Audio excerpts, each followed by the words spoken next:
Welcome back to the Self-Esteem and Confidence Mindset podcast with me, Johnny Pardo. Today, we're going to be talking about self-confidence, putting yourself out there, growing, and much, much more. Now, what I want to say today is if you're an entrepreneur in the entrepreneurial space, it's going to be a good one for you for really getting yourself out there because particularly when we start, it's a challenge. However, if you're not an entrepreneur, it's also going to be a very useful episode in terms of some of the lessons you can take away about putting yourself out there and growing as an individual as well. So today I welcome Chris, who's going to be a great guest, and I love his content online. So I've invited him on the show. So I'll just give a little bit of a bio to Chris, then we can go into the story. So Chris helps coaches, consultants, and creatives build and scale their businesses through social media.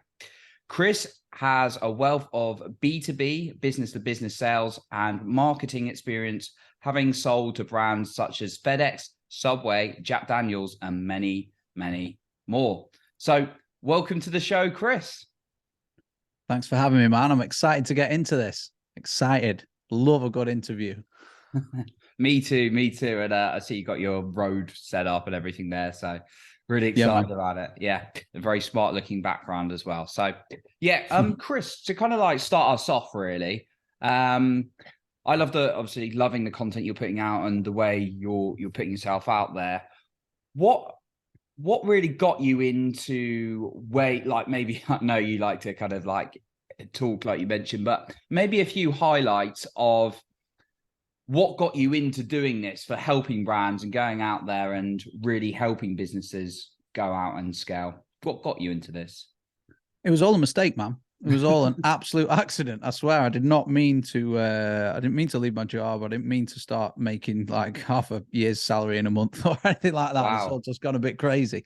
But yeah, I saw a few creators on Instagram just doing these really nice looking carousels. I was like, I could do that. So I tried, and admittedly, and this we can touch more on this in a second, but because I had a job, but also through fear of judgment, I didn't share anything with my face or my name to begin with.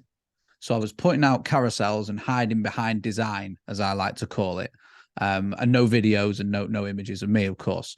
And I started talking about B2B sales. I, at this point, worked at a marketing agency, fastest growing marketing agency in the Northwest, massive brands, as you mentioned. And I sort of spearheaded their sales in terms of the verticals and the sectors and industries that we went after. And they primarily, I was selling content, high-end film, animation, gamification, and creative technology. So really exciting stuff, two exciting brands.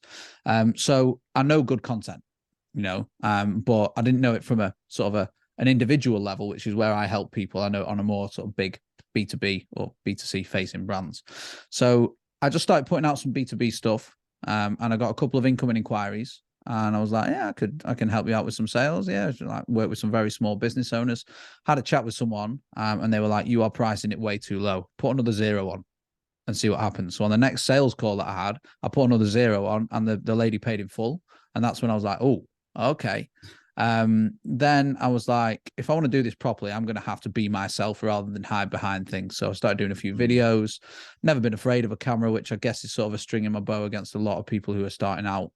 And yeah, it just exploded, man. Now I run a 6-month consulting program for small business owners, as you mentioned. It's called Content to Clients, and we help people build and sell 4-figure offers using organic content across Instagram, LinkedIn, email, and soon to be YouTube as well. Oh, that's awesome. Love it. Like how you tried something, you took action, and it kind of like led you on this path of actually with like businesses. And I'm interested, the first one say no because of your offer was too low? No one said no at the start. I think I closed like the first 4 people, and the fourth one I put the zero on the end, and they said yeah, and I was like, oh, okay, now I've got to deliver this. But it worked out fine. And then I went from just one-on-one coaching into, I wouldn't call it coaching, it's more like mentoring and overseeing and giving people a roadmap on ABC. But yeah, after that, I sort of scaled it through turning it into a group and a community. And I'd almost say it's a mastermind now. Yeah. No, that's awesome.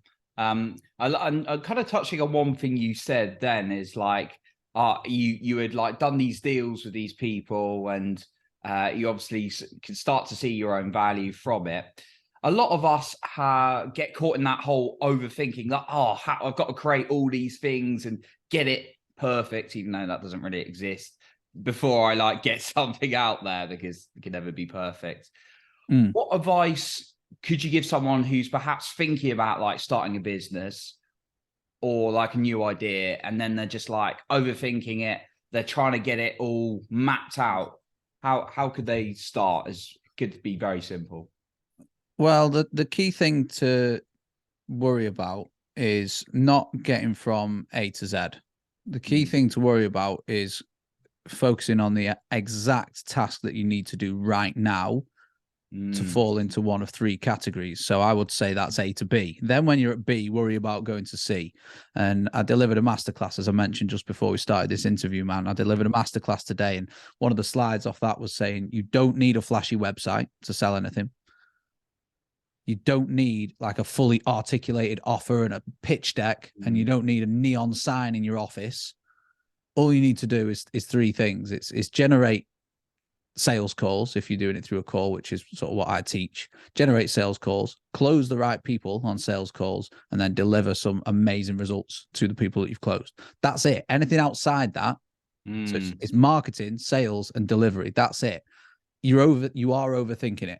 Now, obviously, within the marketing side of things, especially, there's a lot of overthinking that goes on in terms of how you show up online. So what your own perception of other people's perception of you is. And that's when you start to overanalyze that, oh God, like my hat's not straight or whatever, if you're showing up on video. But one to throw in there and like throw something into the mix there is think about the never ending stream of content that people are consistently consuming. Let's just look at Instagram, for example. Let's say the average person spends half an hour on there a day. How many pieces of content do they scroll through? 1,000, 2,000, maybe, who knows? I haven't got a clue. I'm not looking for stats. All I'm saying is every single piece of short form content that you put out on a platform like that is completely disposable, and no one cares as much as you do about how you look, sound, act, what you say.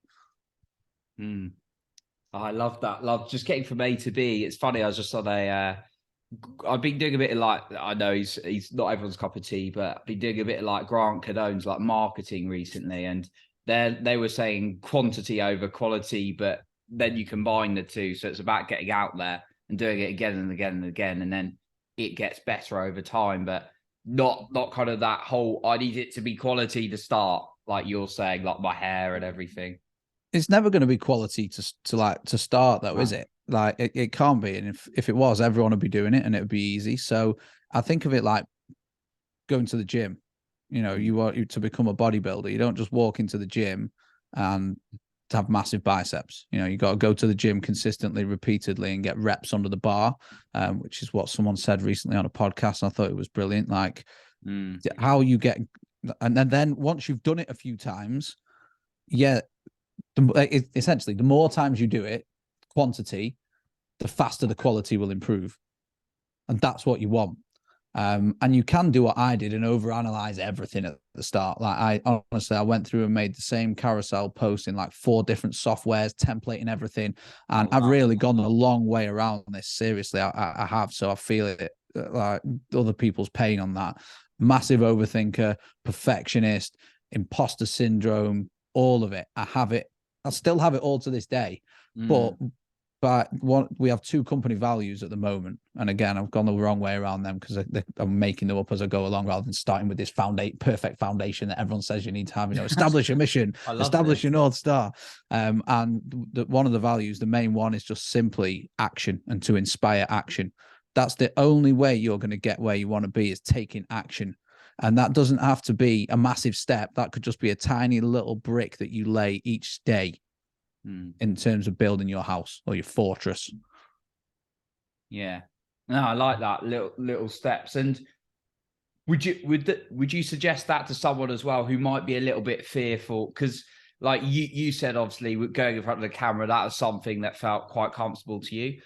For me personally, it's not been a big issue either, because I think as a kid I used to do all these crazy little films and stuff like that. I think I was a Hollywood actor or whatever. And I think I got reinforced by that a bit. But I've got my own fears and own challenges I've gone through in life, like you mentioned. You've got kind of you've gone through like imposter syndrome. It always comes up, right? Especially as you're growing.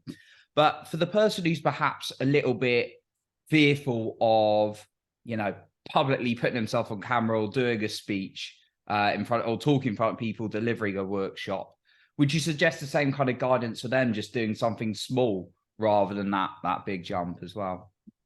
Yeah, I mean, there's two ways to look at it, isn't there? I'm very driven and full of energy, whereas other people are maybe slightly more introverted and laid back.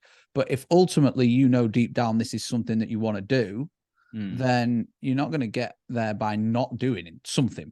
So let's try and work out, and this is the classic case of A to B, right? Let's imagine video is Z and you're delivering a full-on TED talk. You're not trying to do that. All you're trying to do actually is just get a little bit of confidence of posting online. So whilst I say hiding by design, I don't necessarily mean that that's a bad thing. Just get used to putting content out there. And if that is the case, maybe start on a platform like Twitter or LinkedIn, where you don't have to show up on video. The TikTok, Instagram, they're like your main short form video platforms. And that is content that's not even searchable. Like you can't really search for that content. Now, YouTube is obviously more like fully fledged and is a worthy platform of showing up on video. But yeah, start small. Go and learn how to write. Like that's a big thing, is learning how to write. Analyze some of the top writers in whatever industry you're in and emulate some of their posts. What I did with my carousels, I actively stole carousels from people behind closed doors and recreated them as badly as I could behind closed doors, as I say, and sort of honed my craft a little bit before I went out there. But learn how to write if you're slightly afraid of the camera, and then when the time does come, I would just look at what other people are doing, especially if you're interested in creating short form content where you're talking face to cam, i.e. like this. I will deliver a lot of it in a singular line at a time, and I will hit record. I'll have my script there and I will go, here are 3 ways you can supercharge your Instagram strategy. Then it's still recording. I'll just look at the next line. First of all, you need to X. Second of all, you need to Y.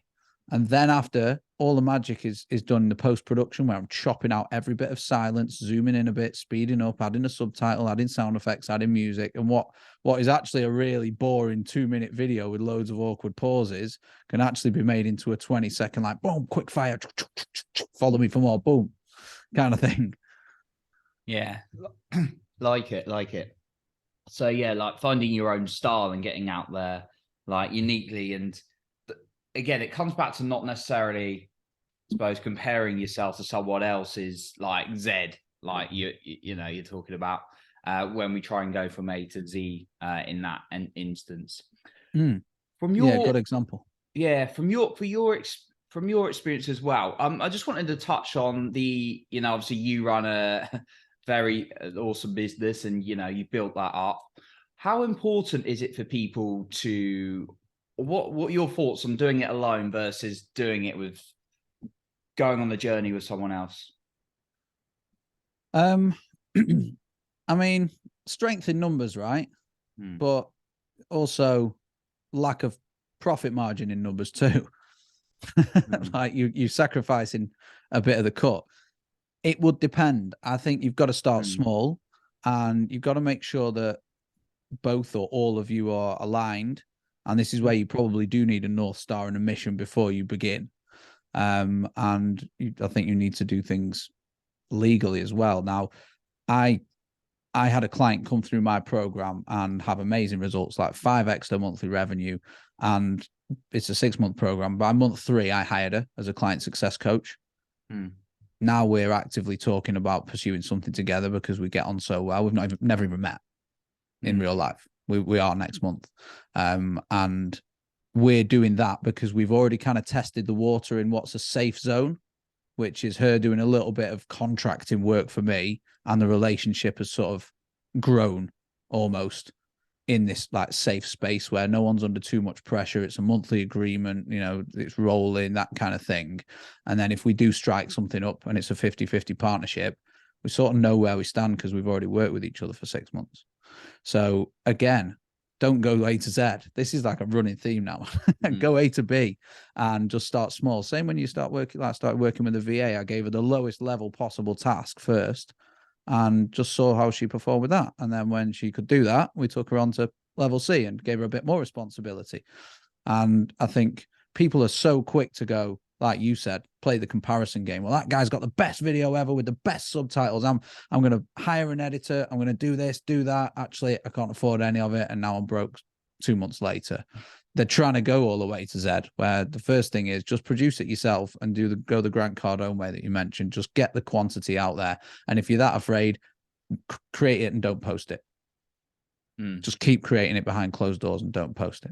Another thing I've found that's great for short form video, if you want to try it, is getting a friend sat behind the camera, have the camera pointing to you. You talk to the friend and ask them to ask you 10 questions about your business or whatever you're trying to do. And then you're looking off cam like this, answering questions, and then chop that up.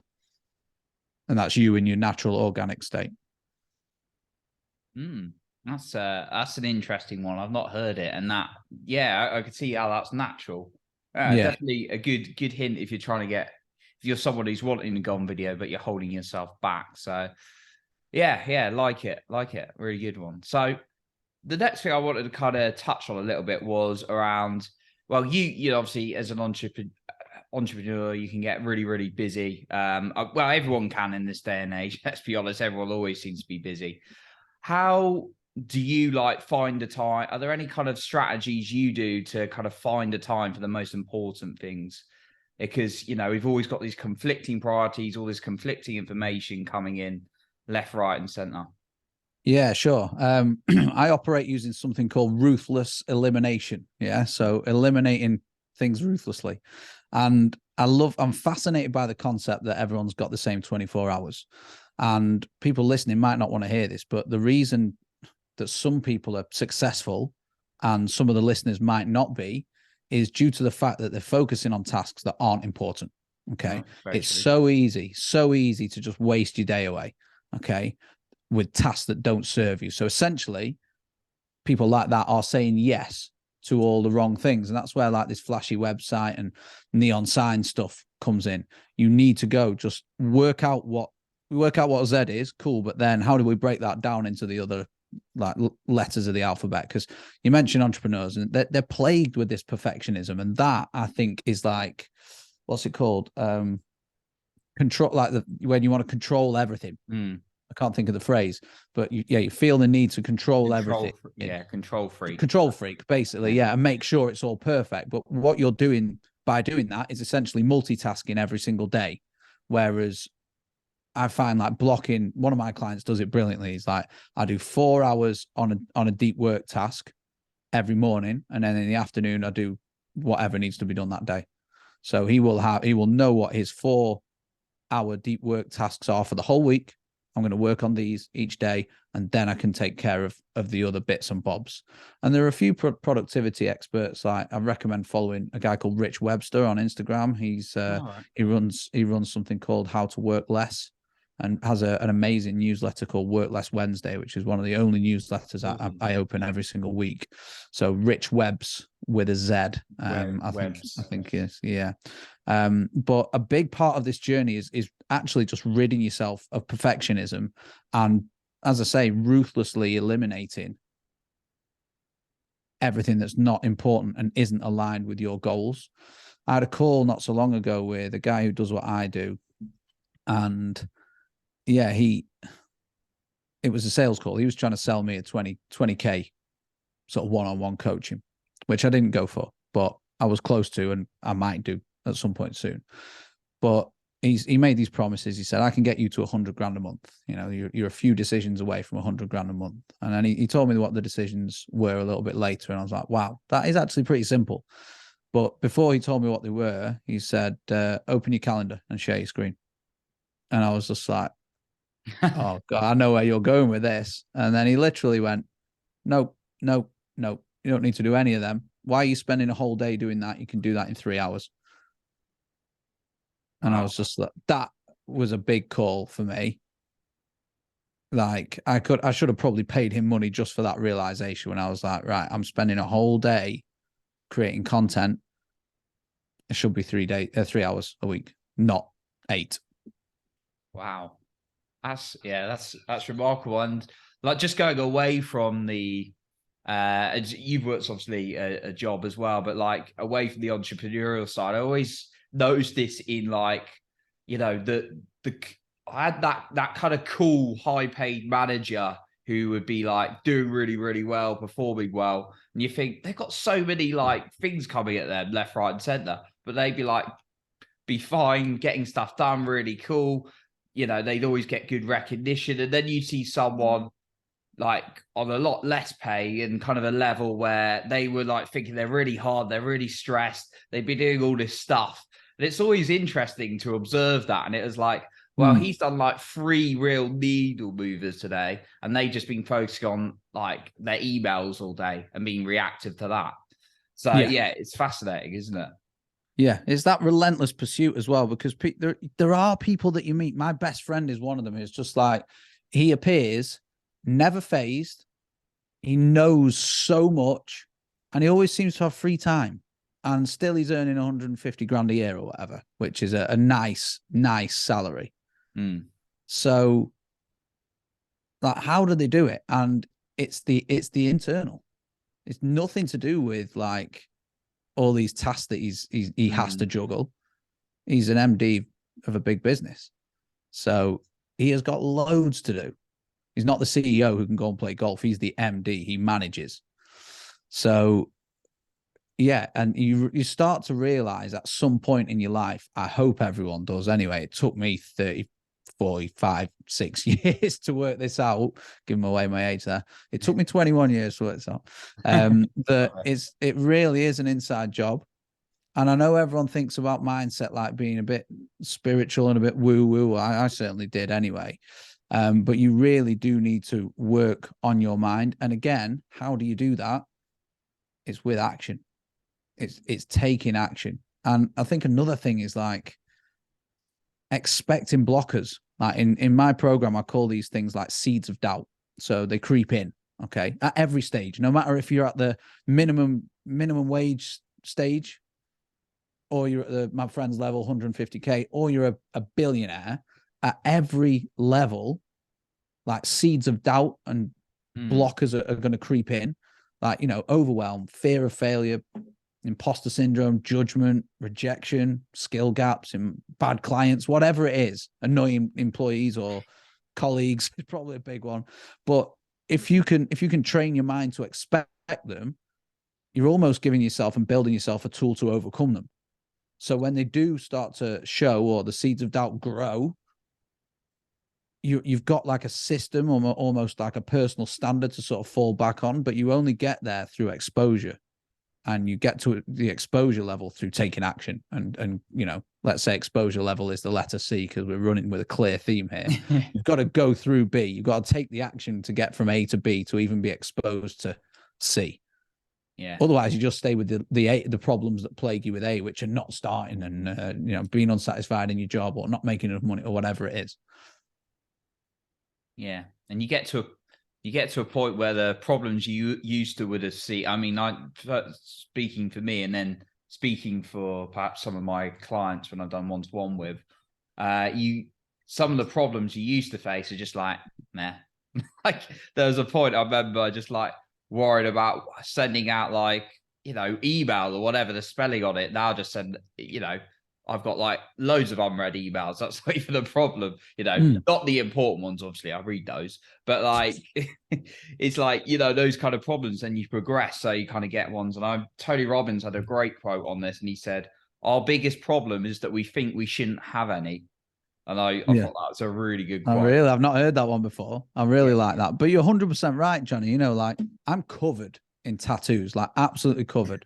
Torso, side, arms, leg, back, everything.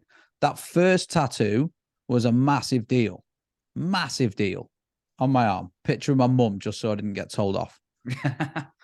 Love it. Now I'll get a tattoo for a joke.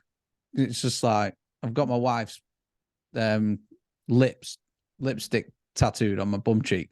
We just did it when we were away for a joke after a couple of drinks.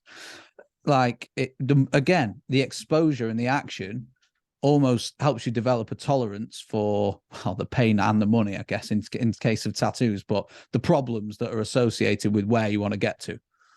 Now, tattoos is a really bad example. I'm not just saying go and get, live, laugh, love on your forehead or something. But yeah, just once you've done something a few times, just to justify your point, it phases you a lot less.